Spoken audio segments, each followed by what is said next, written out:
My name's Daisy, and this is the story of how I learned that family isn't always blood, and sometimes the people who should love you the most are the ones who hurt you the deepest. I came into this world as an unwelcome surprise to my parents, fresh out of college with stars in their eyes and careers on their minds. When my mom found out she was pregnant, she wanted an abortion. It wasn't the right time, they weren't ready, all that jazz.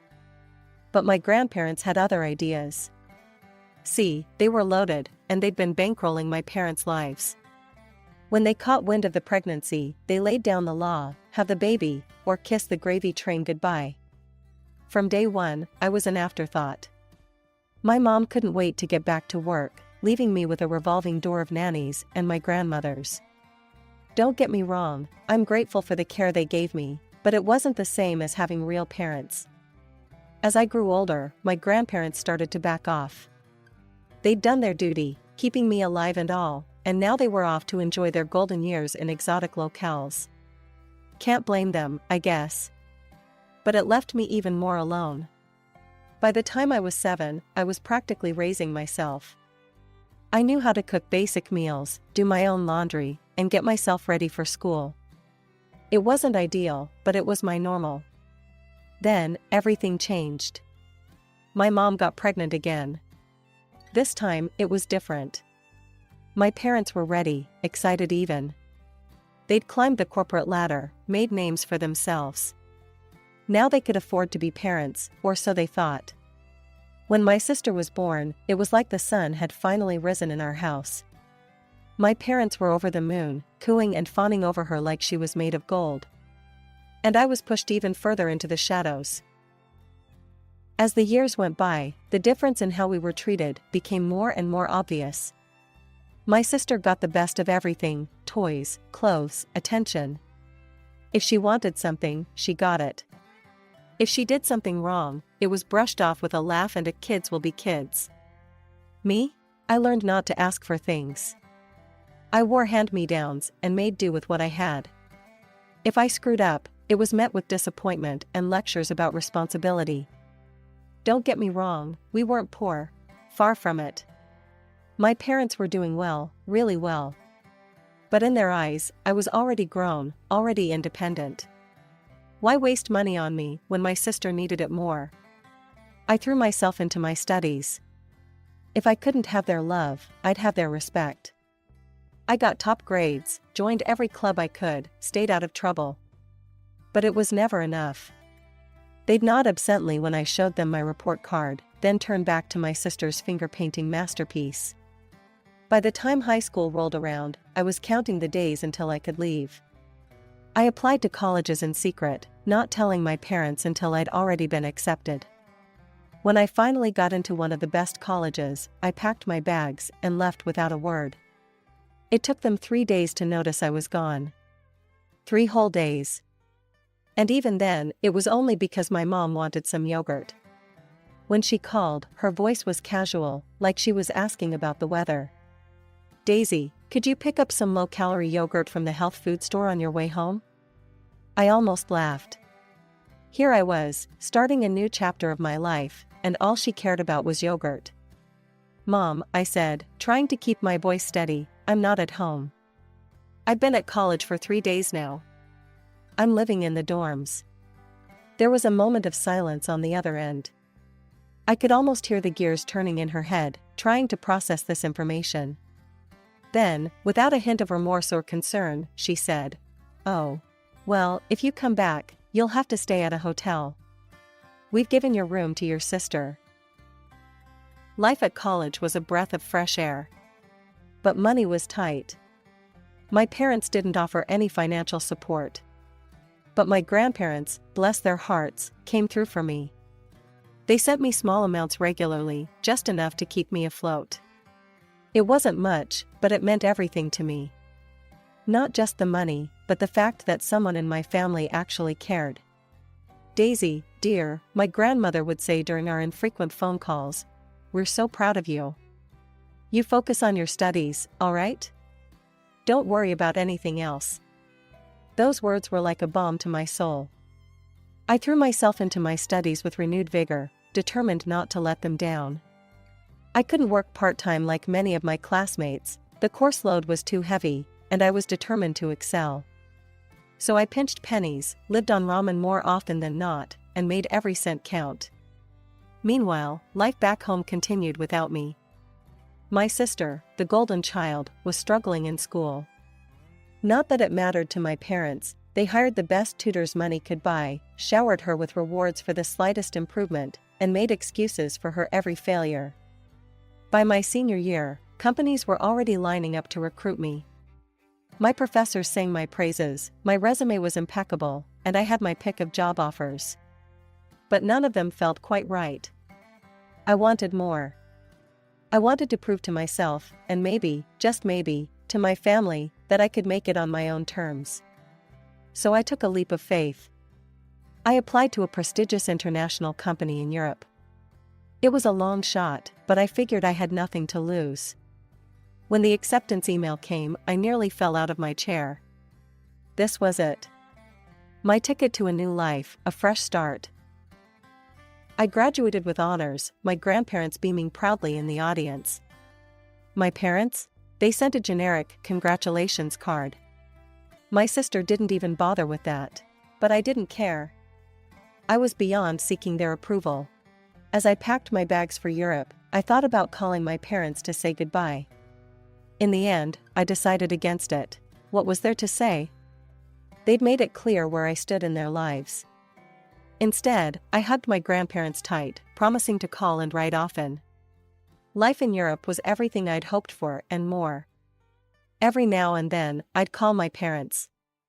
Old habits die hard, I guess.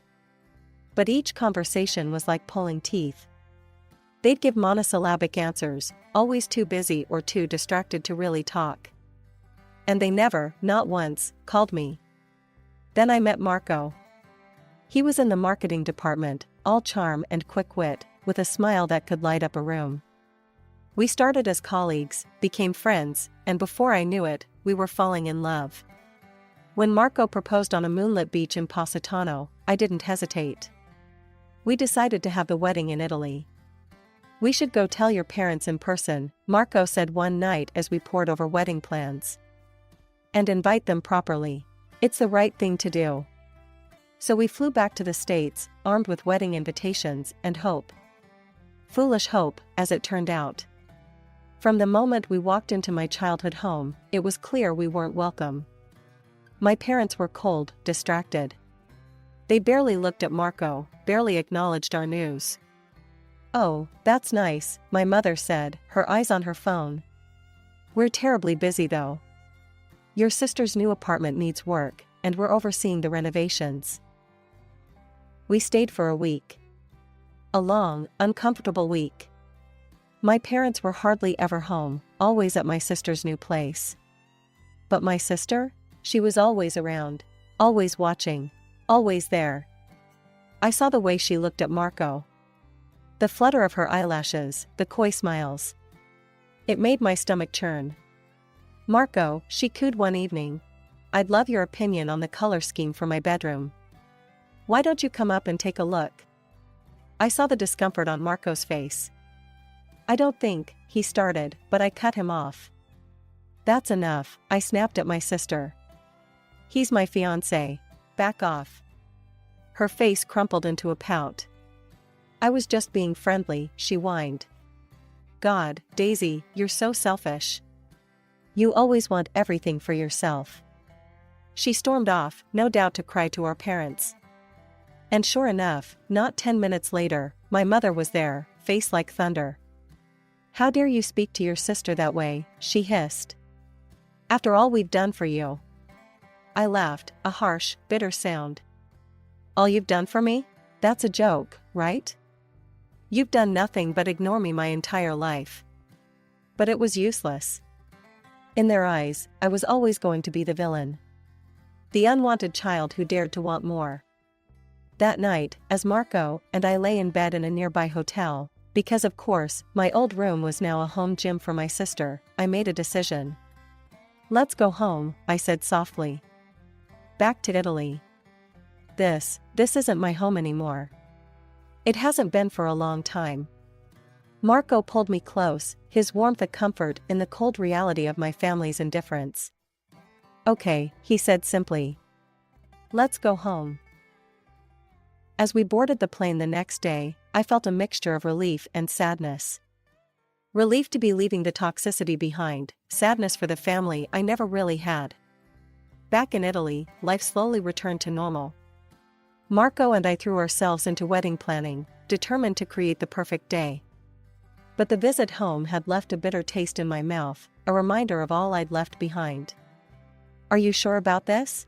Marco asked one evening as we sat on our balcony, the sun setting over the Tuscan hills. "Not inviting your sister, I mean." I took a sip of wine, letting the rich flavor roll over my tongue before answering. "I've never been more sure of anything in my life," I said finally. "After what happened. I can't have her there, Marco. I won't." He nodded, understanding in his eyes. What I didn't tell him was about the messages. The explicit, inappropriate messages my sister had been sending him on social media since we'd left. I'd seen them by accident one day when using his phone. He'd been too embarrassed, too kind to tell me. But I knew. And it was the final straw. 6 months flew by in a whirlwind of cake tastings, venue visits, and dress fittings. Before I knew it, we were just weeks away from the big day. There was just one last thing to do. With a deep breath, I picked up the phone and dialed the number I still knew by heart, even after all these years. "Oh, Daisy, what is it?" "We're rather busy at the moment." My mother's voice, distracted as always. I swallowed hard, pushing down the hurt. "I'm calling about the wedding. I booked your flights and hotel. Everything's paid for. We'd love for you and Dad to come." There was a pause, then, "That's nice, dear, but what about your sister?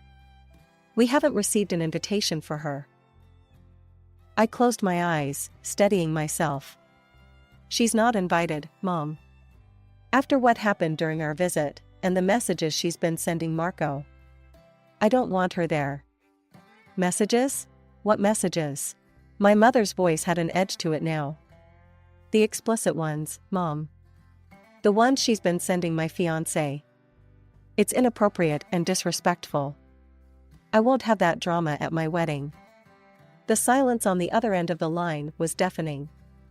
I could almost hear the gears turning in my mother's head, trying to find a way to excuse my sister's behavior, to make me the bad guy once again. "I don't know what you're talking about. Your sister would never do such a thing. Daisy, be reasonable." "I am being reasonable. For once in my life, I'm putting myself first. You and Dad are welcome to come. The flight details will be emailed to you. I hope you'll be there." She didn't say anything and just hung up. The morning of my wedding day dawned bright and beautiful. Everything was perfect, the flowers, the music, the food. Everything except for the 2 empty seats in the front row. As the hours ticked by and guests began to arrive, a knot formed in my stomach. Where were they? Surely they couldn't do that to me. "Marco," I said, my voice trembling slightly. Can we delay the ceremony a bit? I need to make a call." His eyes filled with understanding and sympathy. "Of course, amore. Take all the time you need." With shaking hands, I dialed my mother's number. It rang, and rang, and rang.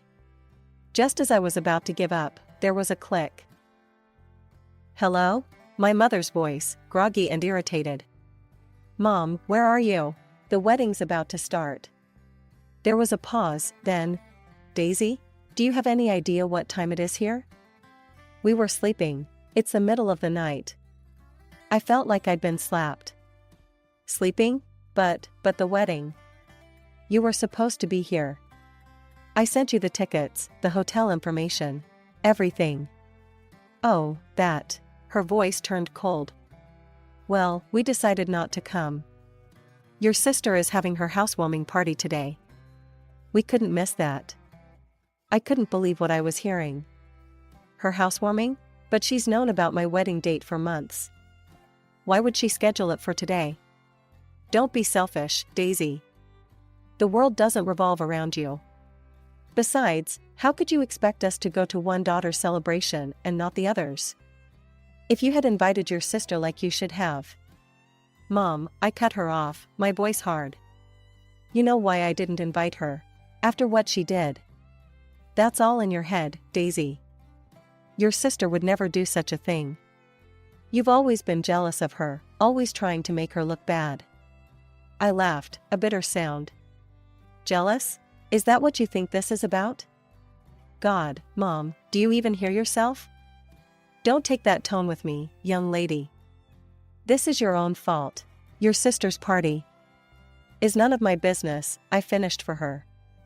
Just like my wedding is clearly none of yours. Goodbye, Mom. Enjoy the party. I hung up before she could respond, my hands shaking but my resolve firm. I looked at myself in the mirror, took a deep breath, and made a decision. And so, I walked down the aisle alone. No father to give me away, no mother to shed a tear. But as I looked at Marco, standing there with love shining in his eyes, I realized I didn't need them. I had everything I needed right here. Time has a way of healing wounds, or at least numbing them. Marco and I built a life together, full of love, laughter, and success. We'd both climbed the corporate ladder, our hard work paying off in promotions and accolades. We traveled, we made friends, we created a home. My parents never reached out. No congratulations on our wedding, no holiday greetings, nothing. And after a while, I stopped expecting them to. I stopped checking my phone on my birthday, stopped hoping for a Christmas card. It was easier that way. Then, on a random Tuesday in April, my phone rang. An unfamiliar number with a very familiar area code. My hometown. Hello? I answered, my heart pounding. Daisy, is that you?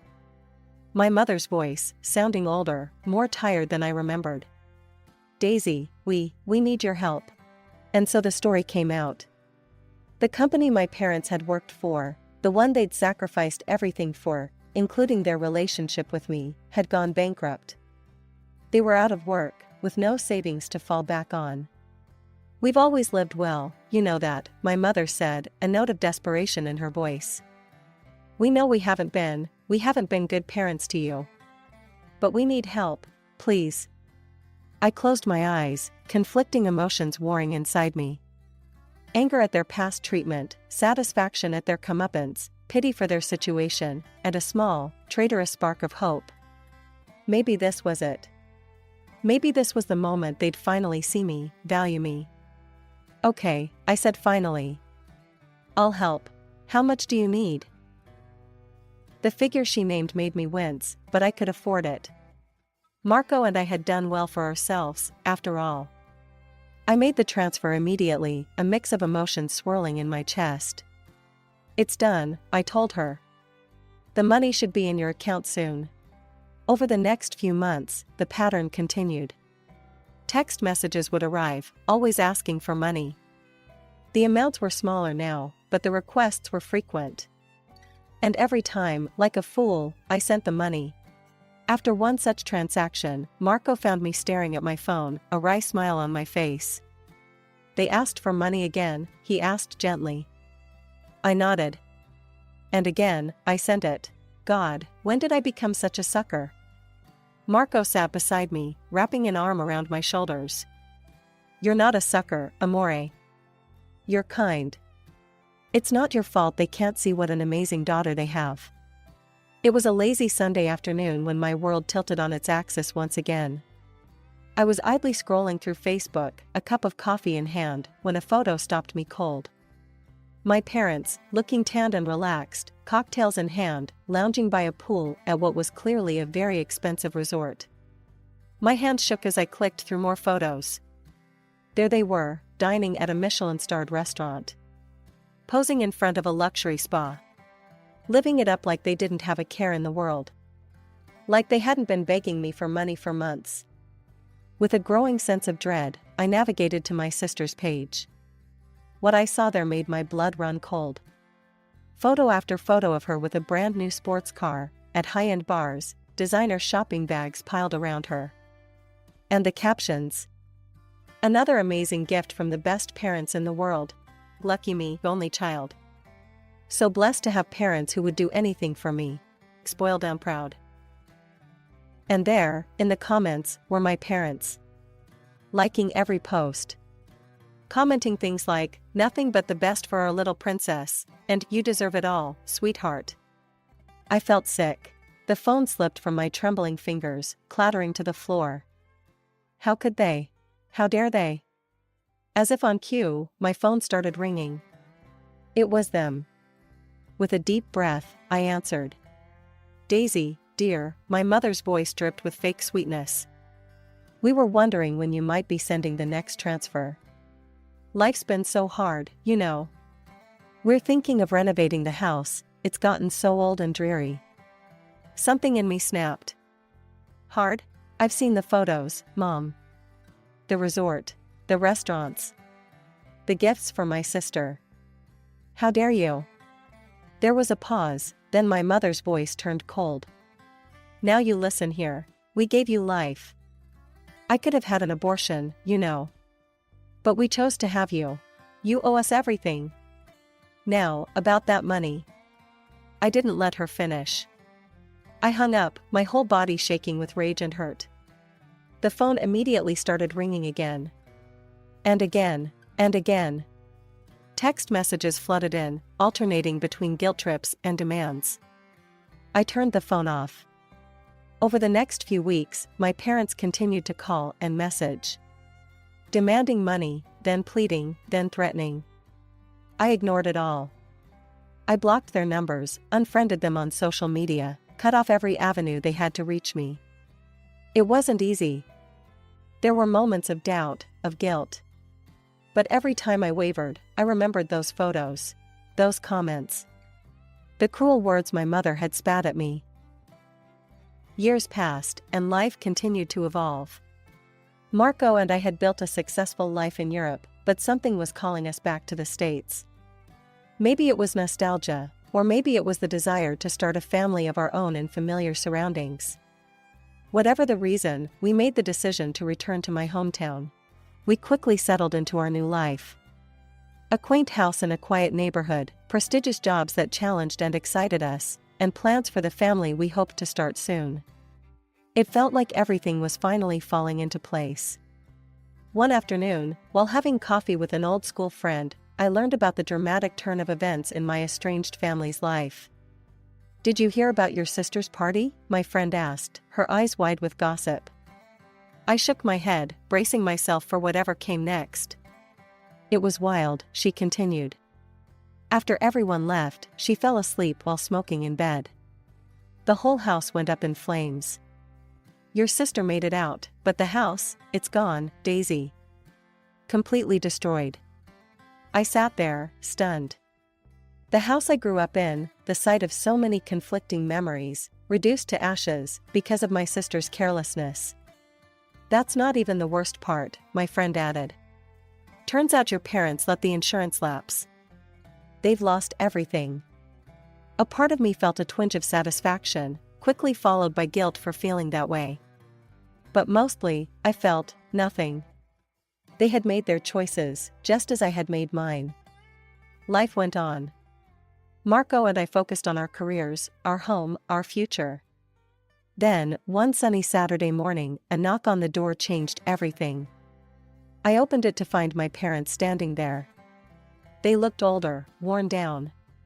The designer clothes and perfectly coiffed hair were gone, replaced by shabby, outdated outfits and graying, unkempt locks. Daisy, my mother said, her voice trembling. We need your help. I stood there, frozen, as they poured out their tale of woe. Living in a cramped, rented apartment. Struggling to make ends meet. No savings, no support from their own parents, unable to find work at their age. And your sister, my father added, his voice bitter. We asked to stay with her, in the apartment we bought her. She kicked us out. Said she didn't have room for old people. A part of me wanted to laugh at the irony. The golden child, turning on them just as they had turned on me. But the laugh died in my throat as I looked at their desperate faces. "Please, Daisy," my mother pleaded. "We have nowhere else to go. You're our only hope." For a moment, I was tempted. The little girl inside me, the one who had always craved their love and approval, wanted to throw open the door and welcome them in. But then, "You owe us this," my mother said, her tone shifting from pleading to demanding. "After all, I could have aborted you. You owe us your life." And just like that, the spell was broken. I felt a calm settle over me, a certainty I had never known before. "No," I said, my voice steady and clear. "I don't owe you anything. Not for giving birth to me, not for the years of neglect, not for choosing my sister over me time and time again. You made your choices. Now you have to live with them. Now, I'm asking you to leave. If you don't, I'll call the police." My father tried to step forward, but I stood my ground. "I mean it," I said. "Leave. Now. And don't come back." They left, hurling insults and threats as they went. I closed the door, leaning against it as tears finally came. Not tears of sadness or regret, but of relief. Of closure. That night, I called my grandparents. They had always been there for me, even from a distance. They listened as I poured out the whole story, offering words of comfort and support. "You did the right thing, Daisy," my grandmother said. "You can't set yourself on fire to keep others warm. Especially those who wouldn't even notice if you burned." As I hung up the phone, I felt a sense of peace wash over me. The last ties to my toxic past had been severed. The future stretched out before me, bright and full of possibility.